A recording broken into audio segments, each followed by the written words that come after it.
Welcome to the Not So Kind Regards podcast. I'm Maddie Birdcage. And I'm Caroline Moss. We are done with the digital fluff and pleasantries. And we're here to talk straight about brand building, digital marketing, and personal growth.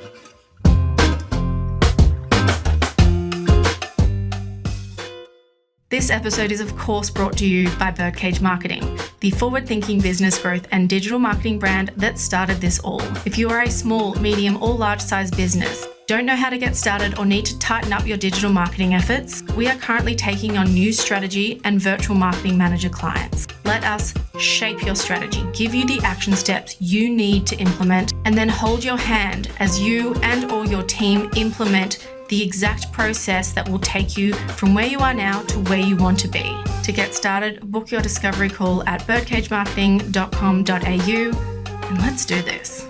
Now, back to the episode. Today we are joined by Ebony Wareing. Welcome, Ebony. Hi, thank you. Ebony is our digital marketing strategist, and she's worked at Birdcage Marketing for about the same amount of time as I have. I feel like we've both kind of journeyed through our roles at Birdcage on a similar path, but Ebony's about 10 years younger than me. We also had babies in the same year as each other. So Ebony has kind of done things differently to the way I have, and that I've waited and done things traditionally, but I just find you are so ambitious and so smart, and you pick things up so quickly. So I'm really excited to share with everyone about our Gen Z marketer who just breaks all the rules and does things unconventionally, but is the smartest person. Oh, stop it. So Ebony, can you tell us a little bit just about your experience before Birdcage and then working your way up through Birdcage? Yeah, so the way I ended up in marketing is actually kind of a weird story. It started by me picking up rubbish at a live music venue. So the marketing manager there, she one day just needed help with something event related. She was the marketing and events manager. She was can you just come help me with this? And I don't know, I guess she liked me and she kind of took a chance on me, and she was like, instead of picking up rubbish, do you want to help me do some stuff in the office? And I was like, okay, 16 years old, I don't know what that means, but okay. So I was doing a traineeship through school while I was in grade 11. And yeah, so then I started learning all about marketing and all of the things. And then from there, I kind of took over a lot of the marketing. So I did a bit of email stuff, I did a bit of website stuff, a lot of social media, a lot of photography, videography, all the different things. That is awesome. And I can totally see what she saw in you at the time, because you are just a go-getter and you're someone who picks things up very quickly. So what brought you from that role then into, we were trying to figure out what your actual role was when you started at Birdcage, but you were kind of the everything person when you came on. What brought you then to Birdcage? So I actually moved up to Mackay from the Gold Coast where I was working, and that's where I kind of met Maddie, and we spoke over the phone because I had sent her my resume, and she was kind of like, oh, you're so young and you've done all these different things. Do you want to just come in, do a bit of a trial? So I did a trial on my birthday, so almost exactly 4 years ago. Yeah. And I think it went well because I'm still here. When I started, I was kind of a bit of admin, marketing assistant, just kind of helping out in every department. Whoever needed help, I was helping, and kind of learning all of the different things. I've kind of I definitely have touched every department in the agency over my 4 years. So yeah, my role has kind of constantly evolved and changed as I've gained more skills and done more things. What did you see in Ebony, Maddie, when she gave you a resume, or when those kind of first couple months working for you? Was she different than other people who have been in similar roles? It was tricky because Ebony was not my first employee. We had a team by then, but she was my first, were you full-time? Yes. Yeah, she was I think you were my first full-time employee. Yeah. So, and not just that, but also working in the office, which was our converted granny flat at the time. So it was kind of Ebony, it felt like when we hired Ebony, it was this is when we became a real business almost. And I think it's cute how we say she's worked in every department, because yes, we have departments now, but we didn't back then. Yeah. It was Ebony, myself, in Mackay, Jess dipped in and out. And then it was you guys doing paid ads remotely as well. So I don't know, when she came to the office, I was just, first of all, this calming energy that, how old are you now? Like 22? No, I'm 24. Oh, she's 24. In a week. So when she came to us, I think you were 20. Yeah, I just turned 20, yeah. She just turned 20. Yeah. She was born in the year 2000, which still blows my mind because that means she's like 10, right? I actually didn't realize how young she was for such a long time because she just has this really calming, mature energy about her. And it's almost like she's like a swan. And I've used this analogy before where it's just like so calm above the water, but down below, like kicking and working hard to get things done. And it's just like nothing is too much of an ask for Ebony. You need help with something, you ask Ebony and it gets done. And I have to say that is a skill that that is a quality that everyone on the team does have. But it's just like for someone who's like technically Gen Z, and we have these, stereotypes of what Gen Z workplaces people look like in the workplace. And yeah, Ebony does not fit that mold whatsoever. I also think she's a really quick learner. And I think if you want to be in digital marketing, you have to be. And you have to also be okay with adapting and just, I would, like I do, throw her into the deep end. Hey, we've got this fashion client. Do we want to do photo shoots for her now? I forgot about that. And we had a fashion shoot every week from our granny flat office. And Ebony was a photographer and the creative director and the client liaison and like everything else. Also building a website at the same time. Also built the website at the same time. Like also running paid ads as well. Also just like dealing with my mentee bees on the reg. So I think that's what it takes. If you want to be in this industry, you just have to be okay to get in and get your hands dirty and not be afraid to maybe make mistakes, but just be willing to give it a go. And that's what Ebony has. And I think that's why she's, been successful in her career. I think that resonates not just with like digital marketing, but all like startups, small businesses. It's like you have to bring people on that are just willing to do everything and aren't like stuck in this little like, I only do this, that's someone else's job, because you need everything done like most stages of business until you get to a certain level, until you're like a big corporation pretty much. Yeah. And even then, it's like even in corporate, it's like if you're that person that can be relied on, you're going to have a lot more success than someone who's just like, no, that's not my job. So I want to go back to the day that I was in the paid ad role and I heard Ebony wants to learn paid ads. And I was like, somebody wants to join our like stressed out nerd team. And I just couldn't believe like a young creative person would actually want to join us. And Ebony was already like doing all the onboarding for meta ads and all of the ad platforms. So you really knew like how to install pixels, how to work with Business Manager, all of the really, really annoying stuff that all marketers hate about ads. So you're already doing that. So you had a good background. And then, yeah, what kind of drew you to running ads, wanting to learn that specialty? I was kind of fascinated by it, to be honest. Like, I remember at the time when I joined kind of doing the paid ad stuff, we had a lot of clients that were just exploding. Like there was so many clients where they were seeing just like the most insane return on their investment. And I was just like, how does this work? Like I see the ads in my feed of, other fashion brands and this and that, but I just want to like understand it from behind the scenes, because I was just so fascinated. I was like, how does this work? How are you just putting money into something and then it's essentially printing money for you? Like that's how I looked at it initially. And I think at the time, like obviously I think you guys needed a bit of support because you just had so much going on, and Maddie was just like, do you want to give it a crack? And I was like, okay, as I did all the time with many things. So I just kind of jumped into it. And like you said, I was already doing the onboarding and I already kind of understood the back end of those platforms. It was just kind of understanding more of like the paid ads strategy side of things and making creatives and building those things out in Ads Manager. But yeah, I just thought it was really interesting. Yeah, and I think at that time as well, like for a very long time in our agency, 50% of our gross revenue was brought in through paid ads clients. We were managing retainers of like 25 grand management fees per month, and then ad spend was on top of that, so like up to like 50K a month. It was a lot. I was trying to remember it the other day. I was like, I can't even remember how much we were managing. Yeah, that's one client. I should look it up. Yeah. the ROAS we were getting when you probably started doing paid ads, Eb, the ROAS, we were doing like 100 to 1. Like for $1 spend, you'd get $100 back. Oh, if I could go back in time. It was a heyday. Wouldn't you go back and just start e-commerce brands? Yes. And just run paid ads? Spend like $1,000 a day.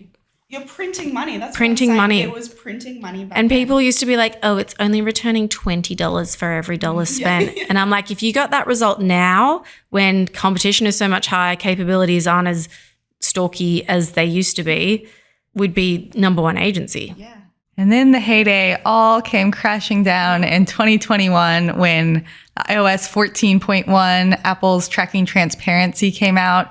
And they said, no, Meta ads, you are not going to be this creepy with everybody who has an Apple device. They're going to have options to block and not be tracked.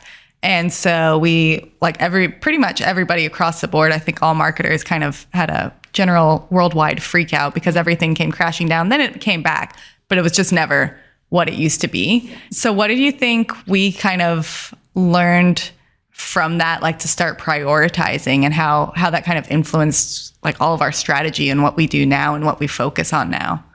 I think it all comes back to obviously having a really strong overarching strategy. So you need to know you need to understand your audience to a T. You need to get really deep with their pain points, what they kind of strive for, and then that turns into your messaging and your creatives. So without understanding your audience, none of this works.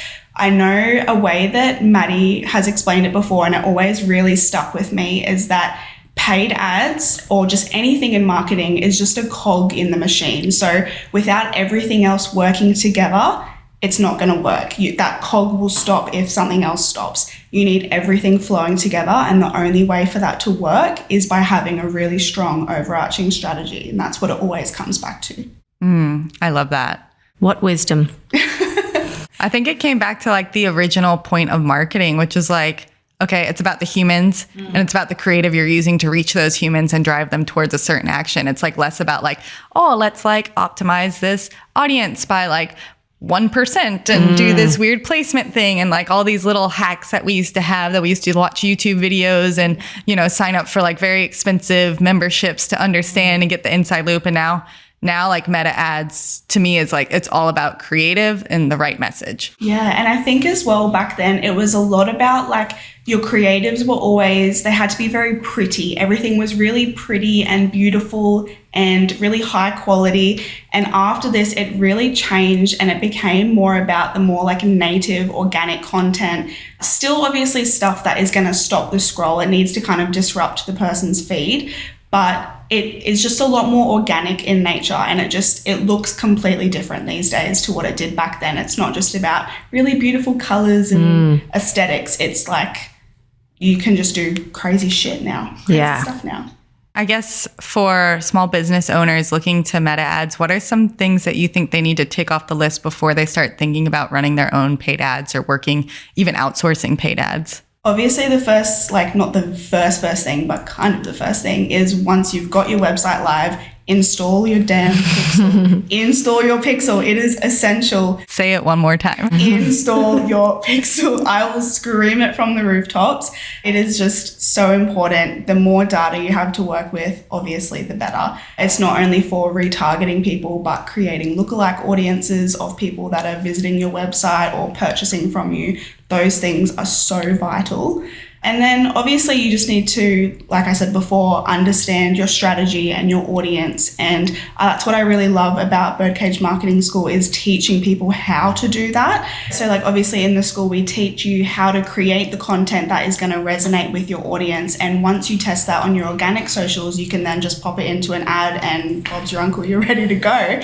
I love that. That's what I teach my mentoring clients too. It's they're always kind of antsy and they're I just want to get to the ads part. I just want to get to this part. And I'm we can get there, but it's not going to perform and you're going to be wasting money until we really understand your audience, until we get your socials to really strong content. And even I have some clients where the content isn't reaching people as much as it should, but I know the messaging is on point because I have that experience now. And I know it's I'm like 99% sure it's going to perform an ad. So I'll be that person that's like, let's just give it a go. Like, how much money are you willing to just like, let's just chuck a couple $100s at it. I know that's like, put it in the coin slot, but it's with educated guesses. And so it's an investment. And most of them go in with that mindset. It's like, let's just see if this works. And 10 out of 10 times it does, because it worked with our strategy and they're working with experts and they've done the foundational work to get there.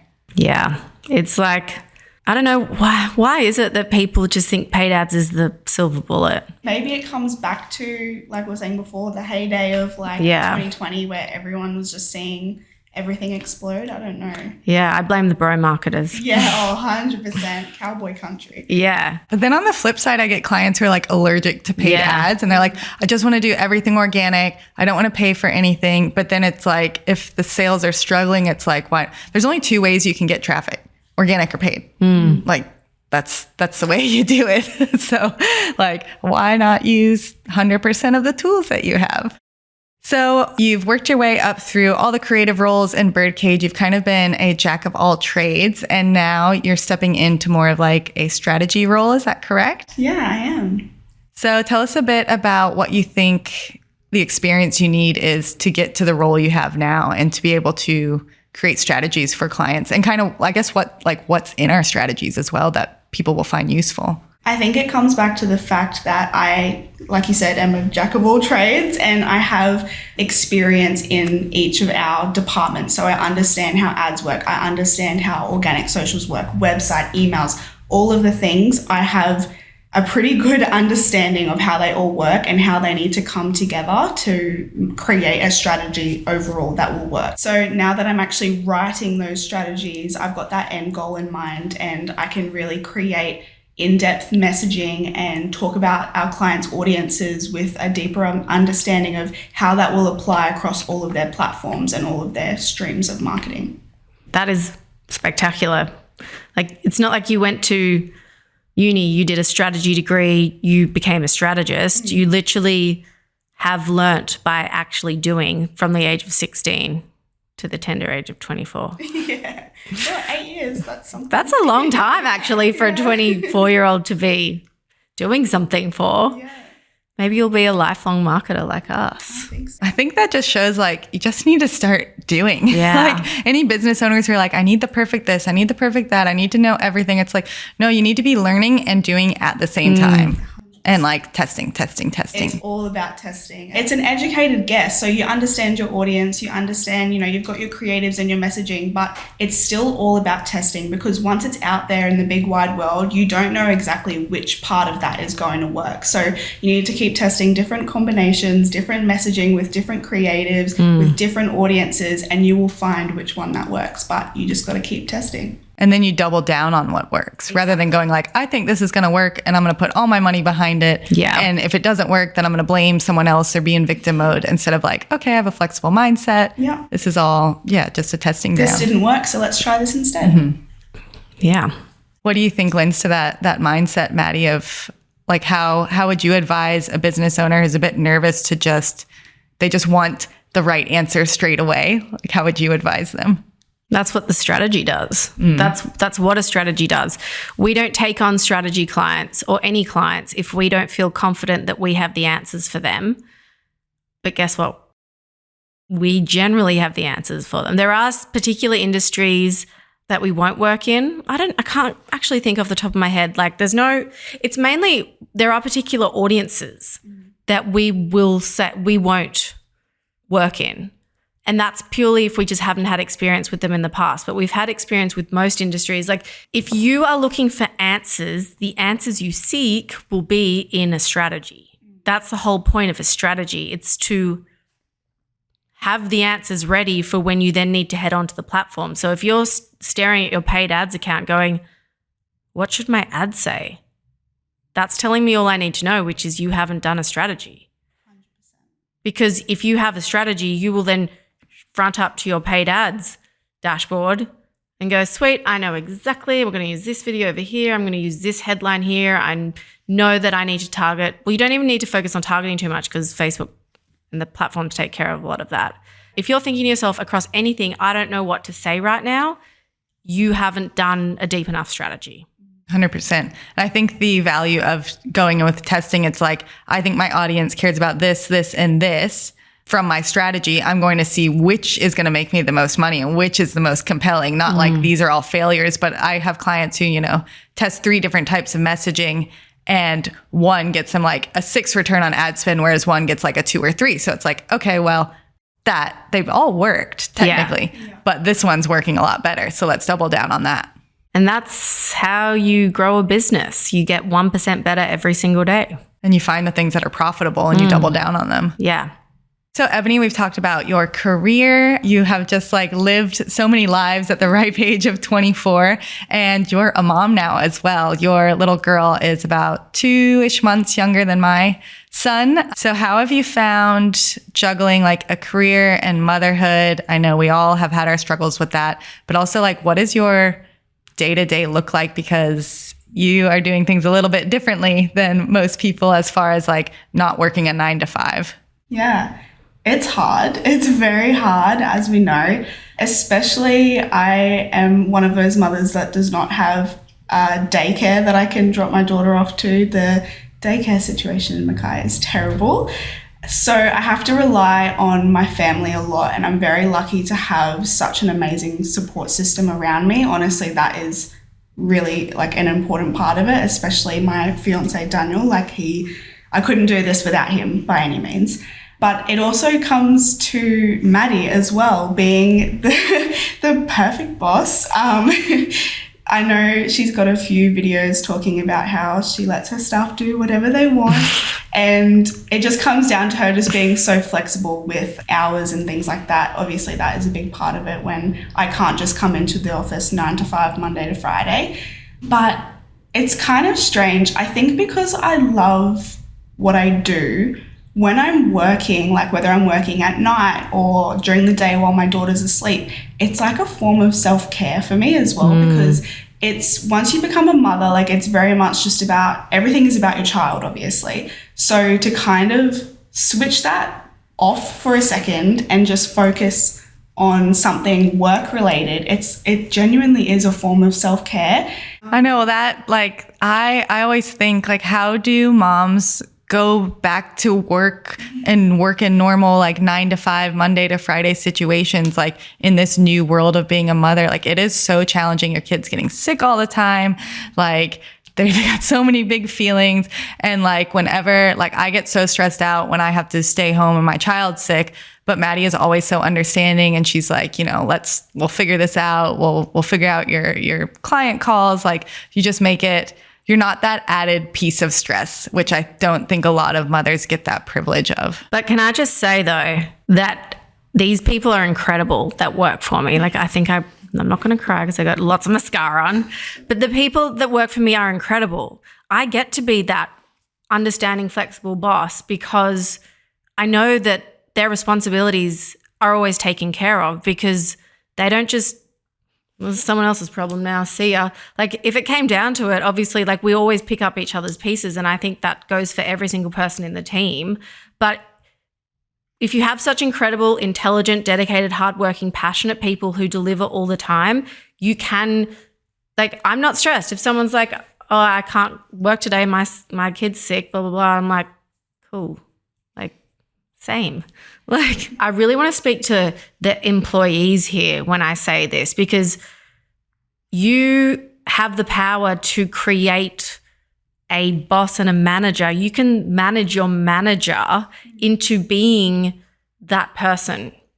If you prove that you can be trusted, that you have the business's best interests at heart, and obviously in corporate where there's like stricter rules, maybe it's a bit different, but especially in a small business like ours, like you just showed that you can create this. We've had plenty of people, join the team and then we've had to part ways again because they are not that kind of person, because they aren't committed to getting the job done at all costs, pretty much. Like it's easy for me to stand there and be like, I'm so flexible and I'm the best workplace and I will say all those things. But it's like I couldn't be that if I had monkeys. I've got diamonds, I've got swans. I definitely think workplace culture is so much more than just like ping pong tables at work and beer Fridays. Like it's about understanding that like family and responsibilities outside of work are really important. But when you're at work, you prioritize that, but it needs to be flexible and support your lifestyle. Whether you're an entrepreneur or an employee, that needs to be more front of mind for businesses. I just know myself, like if I'm sad, I'm not doing good work. Yeah, exactly right. Like if I'm sad, I'm like, I don't want to be here. I don't want sad people. I want happy people. But if we are sad, Maddie actually has the EAP, Employee Assistance Program. So it actually pays for mental, physical, any kind of health support that we need throughout the year, which is really important too. So we can go from sad to happy people. Well, not even sad to happy. It's more like I think we have access through that program to all sorts of medical specialists, physical, and mental practitioners.